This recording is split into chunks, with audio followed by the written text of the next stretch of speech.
jadi kita sebetulnya mau silaturahmi tapi dibalut ada berita apa ya? Bukan berita apa tapi silaturahmi. Gak ada. Kita mau silaturahmi dulu sama Kang Iqbal. Wilujeng enjing Kang Iqbal. Selamat pagi. Wilujeng enjing. Minal aidin wal Ario Kak faizin. Idi. Minal aidin wal faizin. Minal aidin Selamat wal pagi faizin, Kang Kang. Iqbal. Kemana kalau Kang Iqbal ada mudik nggak atau udah di Cianjur aja? Oh enggak mudik, kebetulan memang orang Cianjur asli. Jadi mudik agak dekat, langsung ke lapangan lagi. Buat liputan. Wow. Dari hari H udah liputan hari H sore. Kela Kang sakediknya dari Cianjur makanan apa sih yang spesialnya Kang? Cianjur mah ada tauco, itu tapi Aduh, bumbu. enak. Kalau makanannya ada geco, sama kayak toge goreng. Oh, tuh kan menarik kan? Ini jajanan gitu jatuhnya ya Kang ya, bukan makan berat kan ya? Semi berat, jadi ada ketupatnya, terus ada kemudian lontongnya berarti ya. ada rogan, roti dawegan yang sering Rogan. dibeli sama pejabat-pejabat Jakarta nih. Wow. Terus banyaknya manisan tentunya. Karena aku tuh tumbuh besar bersama omaku yang dulu harus ada tauco di kulkasnya. Jadi aku tuh termasuk orang yang menikmati banget tauco gitu. Oke, jadi ini ya apa namanya ada kayak kangen-kangennya gitu ya Ada, dengan cita ada, rasa waktu ada. kecil. Kang, tapi berarti Cianjur termasuk banyak dikunjungi oleh para pemudik nggak sih yang pada tiba-tiba datang gitu dari luar kota? Jadi rame nggak kemarin? Kalau Cianjur tahun ini agak sepi, bahkan puncak juga hanya terjadi antrean karena Bogornya menerapkan one way. Tapi kalau misalnya gitu. Cianjur sendiri ada penurunan sekitar 20% dibandingkan tahun lalu. Nah itu pun banyaknya di selatan. Karena kalau sekarang Cianjur itu dari dulu memang perlintasan, bukan tujuan pemudik begitu. Oh iya ya, dilewatin aja gitu jalur mudik malah ya. Lewatin. Iya tapi berarti enak banget ya Kang Iqbal gak usah kemana-mana di Cianjur aja nikmatin makanan di Cianjur sama daerahnya yang juga lowong ibaratnya. Betul. Kang gak ada pete apa segala gitu Kang, di aku mah tim pete banget. Banyak pete mah, tapi aduh beres puasa dikasih pete, aduh takutnya kayak gimana. Nah ya beres puasa nih, beres Pas ngobrol gak asik nanti. Oh benar sih, aduh merasa kurang gitu ya ges puasa. Jangan sedih Kang, ini mah bener aku gak bercanda ya. Dari aku pulang ke Bandung, aku cuma minta pete. Jadi setiap hari pagi sahur sama buka puasa sama pete. Mungkin lu pengennya pete olahan mama lebih spesifik gitu kali yo. Enggak, itu mah petenya beneran digoreng pakai sambal, udah itu doang udah pakai gitu nasi. Udah gue gak mau pakai yang lain. Iya. Enak banget. Enak tapi kasihan orang. Nah dia mah makanya di rumah aja kan gak kemana-mana dia mah. Nggak Sampai muter. lebaran gue gak kemana-mana. Iya gitu, nanti sekalinya muter mah pindah kota gitu. Terus tapi wisatawan banyak Kang, padat gak? Ya ke puncak-puncak gitu. Wisatawan cukup ramai, terutama di Cibodas kemarin rame. Oh Cibodas. Cibodas, kemudian Pantai Selatan, meskipun hampir ada kejadian yang tenggelam, tapi beruntung sehingga petugas diselamat 2 orang. Alhamdulillah. Kalau Cibodas apa Kang destinasi wisatanya? Ngapain? Kabar Cibodas itu wisata alam, ada air terjun, terus ada Curug ya? kawasan eko wisata juga. Jadi edukasinya banyak, ada juga bunga bangkai raksasa di sana, terus ada kawasan lumut. Pokoknya indah, buat refreshing memang sangat cocok. Bentar, dari Jakarta ke Cianjur berapa lama ya Kang? Perjalanan darat Kalau deh. normal bisa 2,5 jam, kalau macet 3 jam lebih, kalau macet banget bisa 5 jam. Oh. Iya sih kalau macet mah ya gak ketebak sih. Tapi Apakah kalau ini- lancar 2 jaman ya. Apakah ini adalah sebuah pertanda bahwa kita boleh sekali-kali tim Detik Pagi main-main ke sana gitu ya? Iya gitu, lewat puncak Harus. kan ya Kang. Harus. Tapi kalau bisa jangan ke puncak, ada di selatan, banyak wisata, ada air terjun, dan Cianjur punya air terjun air panas. Tuh, air berarti- terjun air panas. Gak usah lewat puncak Betul. bisa Kang. Langsung rutenya beda bisa. Bisa lewat Bandung. Oh ke Bandung dulu. Menarik. Muter. Oh baik. Air terjun air panas. Jadi air terjunnya langsung air panas gitu, bukan kolam air panas gitu. Tapi Ih, air seru terjunnya air panas. Buset, seru amat. Berarti dari pancurannya tuh dia udah panas ya dari atasnya gitu ya. Betul. Dari kucurannya. Dan Gak ada pancuran dan nih. di sana itu bukan gunung berapi, kawasannya perbukitan, tapi ada air panas. Ini yang masih bingung nih. Ya Masih diteliti. Allah. Kenapa ada air panas di sana? Itulah Keagungan keindahan yang alam. maha kuasa itu macet Bener. aku mah ya. Ya, baik. Terima kasih ya Kang, hatur nuhun ya mangga. Enggak belum. Enggak laporan kita bukan yang itu ya.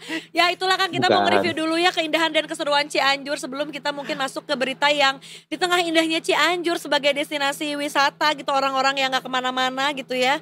Ini ada kabar malah Dulu tentang sorry banget. Kak Iqbal tuh kayaknya mentalnya tuh udah kuat banget karena tiap kali kita nanya akan diawali dengan pertanyaan yang nyeleweng dulu. Iya, bener. Kita kemana dulu? Jadi dia tuh kayak udah siap mentalnya untuk gue harus siap jawab apapun pertanyaan dari dua anak bocah ini gitu. Terus sok lila deh tanya teh Kayak loba cenah cek sekang Iqbal teh. Kelaporannya mah cuman segini, pertanyaannya segieu ya. Jadi teu nyambung sih kan mah. Iya, Kang ini masa ada berita baru kita beres libur lebaran kemarin ya dibuka dengan cerita bahwa katanya ada aduh ini mah kayaknya bukan manusia ya Kang, masa ada bapak perkosa anak kandung sendiri menitega gitu. Ini tuh kejadiannya tuh baru-baru Kang apa gimana sih? Kayak oleh-oleh dari lebaran kemarin cerita ini tuh apa udah lama sebetulnya? Betul Kak Indi dan Kak Rio dan The Tickers, Cianjur yang dikenal dengan kota santri, dengan kota wisata yang indah.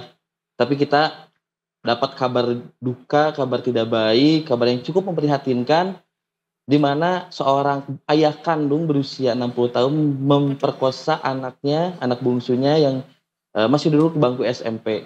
Kejadian ini memang sudah berjalan sejak lama Kak. Ternyata setelah pemeriksaan DP kepolisian terungkap kalau aksi pertama ini terjadi pada 2023 dan terakhir itu di 2025 bulan Januari tepatnya setelah tahun baru.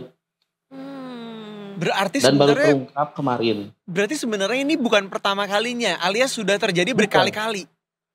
Ini sudah berkali-kali, bahkan tercatat yang diingat sama korban itu ada 3 kali dan kemungkinan selama rentang waktu 2 tahun ini lebih dari 3 kali begitu. Oh, ini diingat oleh korban 3 kali, berarti sebetulnya baru pengakuan beliau Betul. aja ya gitu. Mungkin kalau Baru digali lagi. pengakuan dengan kondisi psikis yang memang sedikit tertekan juga korban, bahkan murung begitu Kak.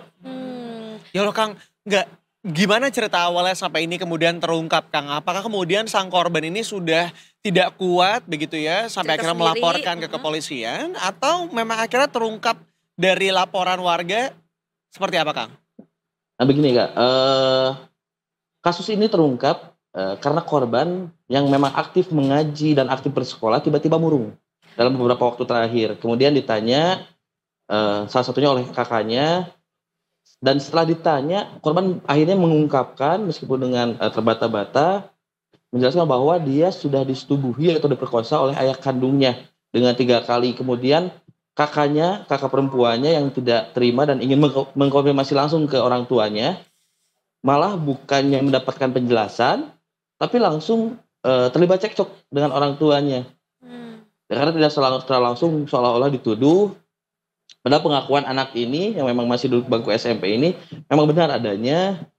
Nah, bahkan saat ditanya dan cekcok itu ada juga kakak laki-lakinya yang sampai terlibat baku pukul dengan pelaku yang merupakan ayah kandung dari anak-anak tersebut. Karena kalah, bahkan si pelaku ini sempat membawa senjata tajam dan diacungkan kepada anaknya. Termasuk tetangga juga kan berkumpul karena mendengar keributan, cekcok. Ke tetangga pun senjata tajam itu ditodongkan. Beruntung warga berhasil menangkap dan mengamankan senjata tajam sebelum akhirnya pelaku diserahkan ke pihak kepolisian. Karena sebelumnya ketika terlibat cekcok warga langsung melapor ada cekcok gitu. Iya benar-benar. Sehingga langsung pelaku diamankan. Iya. Ternyata maksudnya nggak susah untuk memblow up ini ke permukaan ya, terutama ke masyarakat karena memang ya tadi di rumahnya ribut, habis itu ketahuan tetangga, ya udah akhirnya pasti kan nggak mungkin tetangga nggak nanya kenapa duduk permasalahannya gitu ya Kang ya. Kang, kalau boleh tahu background keluarganya seperti apa sih? Ini kan katanya anak bungsu, udah gitu kan mungkin yang bungsu ini SMP, tapi tadi bapaknya 60 tahun, jadi kayaknya mungkin agak jauh gapnya gitu ya. Kakak-kakaknya ini tuh usianya berapa rata-rata dan apakah kakak-kakaknya sebetulnya masih tinggal di satu rumah juga atau mungkin udah pada keluar rumah nih ya, mungkin ada yang udah nikah, ada yang udah kerja di luar kota dan seterusnya. Nah, betul Kak, untuk kakak-kakaknya sendiri dia memang anak bungsu dan dia punya kakak yang salah satunya usia 25 dan beberapa sudah di atas dari 25 tahun, bahkan 30 tahun. Jadi memang ini anak paling bungsu, jika orang tuanya usia 60 tahun, memang gapnya seolah-olah tinggi tapi ada kakaknya yang memang lebih tua begitu. Dan untuk kakak-kakaknya sendiri sekarang sudah menikah semuanya, jadi tidak serumah. Begitu Kak. Jadi memang di rumah ini hanya ada pelaku, istrinya atau ibu korban dan kemudian korban. Oke, Kang, apakah sudah dilakukan interview kepada si tersangka ini begitu ya? Apa yang menyebabkan beliau sampai tiba-tiba kepikiran, terlintas di pikirannya untuk melakukan hubungan dengan anak kandungnya sendiri, Kang? Berdasarkan hasil pemeriksaan pihak kepolisian dan informasi yang kami himpun, pelaku ini memang kemudian melakukan tindakan tersebut karena keseringan menonton video porno. Astaga. Jadi karena memang dia sudah tua dan memang seringnya tidak tidur dengan istrinya, kemudian menonton video porno, sehingga terbesit niatan nafsu bejatnya untuk menyetubuhi anak kandungnya sendiri dengan cara ketika anaknya ini belajar di rumah, handphonenya diambil, kemudian dibawa ke kamar, dan jika ingin handphonenya diserahkan kembali, anak ini harus mengikuti kamar. Nah, di kamar itu korban dipaksa oleh pelaku untuk menonton video porno. Jika tidak, handphonenya tidak akan diberikan. Bahkan ancaman yang sama juga diberikan ketika anak tersebut enggan untuk melakukan persetubuhan. Jadi ancamnya tidak akan lagi dikasih HP, tidak untuk belajar dan untuk sekolah, karena di sekolah ini banyak tugas yang menggunakan handphone. Sekarang, nah anak ini karena memang kebingungan, pada akhirnya dia menuruti apa kemauan dari dan paksaan dari pelaku alias ayah kandungnya sendiri gitu Kak. Ya ampun, ini sakit hati banget dengernya ya Kang ya. Sempat nggak sih anaknya tuh mencoba untuk ngadu gitu Kang ke kakak-kakaknya, karena kan banyak kakaknya gitu ya dia ini gitu?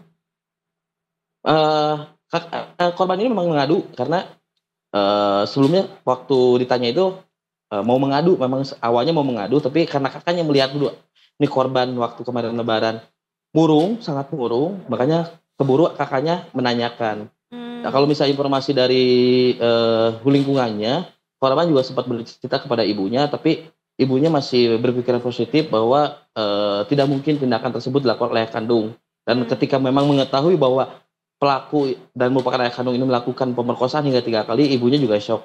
Dan tidak menyangka bahwa ayah kandungnya atau suaminya tega menyetubuhi anak kandungnya sendiri gitu Kak. Ya, sempat nggak percaya juga ya.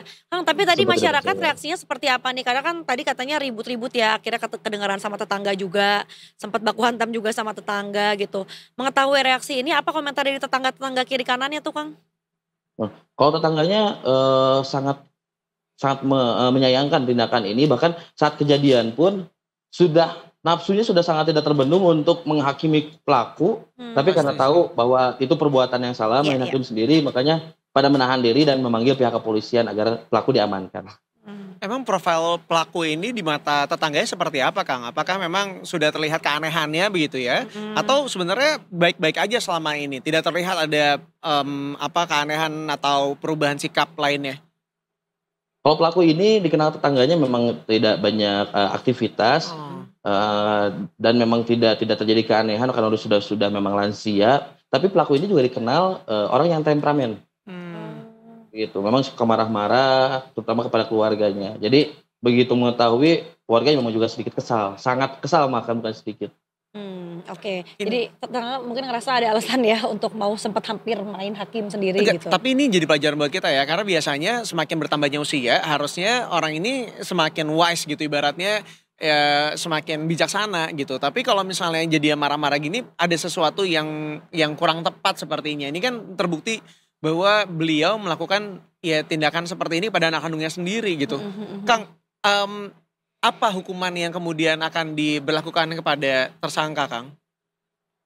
Baik, untuk tersangka sendiri akan dikenakan pasal 81 Undang-Undang Perlindungan Anak dengan ancaman maksimal 15 tahun, dan karena pelaku ini orang terdekat bahkan ayah kandung dari korban sendiri, biasanya akan ditambah 1/3 dari masa putusan masa hukuman begitu Kak. Oke, akan jadi ditambah lagi. Diperberat justru ya hukumannya. Diperberat karena memang orang terdekat gitu. Iya, oke. Kang, kemudian juga nih kalau boleh tahu pendampingan untuk si anak seperti apa nih Kang? Karena kan satu di bawah umur, kemudian juga sepertinya dia sudah punya tekanan gitu dalam dirinya sendiri gitu ya, karena mengingat bahwa kejadian ini sudah dipendam selama bertahun-tahun gitu, dari kejadian pertama sampai akhirnya kemarin ketahuan di awal 2025 ini. Ya, terutama secara psikis. Ya. Baik Kak, dari pihak kepolisian sendiri akan memberikan pendampingan, mau itu pengobatan psikologis ataupun traumatiknya sampai korban sembuh. Termasuk nanti juga koordinasi dengan instansi terkait memang membidangi terkait pemulihan psikis dan traumatik terhadap korban persetubuhan, pelecehan ataupun pemerkosaan begitu Kak. Ya, mudah-mudahan ada pendampingan yang memang regularly gitu ya, karena sekali lagi kalau misalnya luka kita di luar atau fisik bisa kelihatan, tapi kalau misalnya sudah luka psikis tuh sangat susah sekali, kita nggak tahu kapan dia bisa sembuh lukanya ibaratnya. Jadi mungkin jangka panjang atau jangka pendek ya, mudah-mudahan terus mendapatkan pendampingan. Kang, ini mumpung dirimu lagi ada di Polres Cianjur, Kang, boleh juga nggak ditanyain mungkin ke kepolisian setempat begitu ya, apa hukumnya bagi tante atau om yang masih menanyakan kapan nikah di Lebaran kemarin, Kang? Dan kapan Itu bisa lulus dikenakan ya? bisa dikenakan perbuatan tidak menyenangkan kayaknya. Tidak, itu Kang. Aku juga sudah mulai Betul. berpikir untuk menuntut itu ya. Iya. Benar. Tidak menyenangkan itu beserta dengan kapan nikah dan teman-temannya ya. Tadi kapan lulus, kapan punya Berserta anak. semuanya. Iya. Kapan Semuanya nambah kalau anak tidak juga. menyenangkan. Iya, kapan punya anak, nanti kalau udah punya anak kapan anak Nambah kedua, anak, ya betul. kan? Kapan punya rumah, Iya, kapan iya, punya itu juga. mobil, semuanya aja. Itu juga, Benar. itu juga. Kapan keterima PNS ya, Iya. juga ada gitu yang masih benchmarknya tuh harus aparat dan Iya benar ya Allah. pegawai negeri sipil. Kak Iqbal, atur nuhun Kak Iqbal laporan-laporannya. Iya, sampai ketemu lagi ya Kang. Terima kasih untuk perjumpaan di Ya, awal. nanti kita ketemu dengan berita yang membahagiakan. Tidak Iya, berita benar. lagi dari Cianjur. Kang Iqbal, punten, aku sudah mulai tidak percaya ya. Karena dirimu selalu ngomong kayak gini tapi selalu hadir dengan berita-berita yang wow. Yang unik Pokoknya gitu berarti kalau air terjun air panas live ya. Itu iya. boleh. Biar ada berita bahagianya ya. Itu boleh. Sekalinya berita yang menyenangkan tapi lebih ke arah lucu ya. Tiba-tiba ada suatu kerajaan. Ya, itu merupakan kabar-kabar yang unik ya. Tapi mungkin bisa yang lain Kang. Bener. Iya. Padahal kan tadi kan kata Kang Iqbal dulu-dulu tuh ya bahwa pusatnya cenah mah kan di Bekasi. Tapi kan blow up-nya tuh di Cianjur ya tetep ya. Dia pengen beritanya tuh dari Kang Iqbal gitu Iya, kayaknya. kita mah pengennya denger dari Kang Iqbal ya lah. Ya. Gitu. Ya eta tuh. Ya udah. Ayo atur nuhun Kang Iqbal. Nuhun Ya Kang. sami-sami. Selamat bertugas kembali. Minal aidin lagi. Siap. Sampai jumpa. Menaidin Kak Indi Karyo dan Pike. Oke, sama-sama.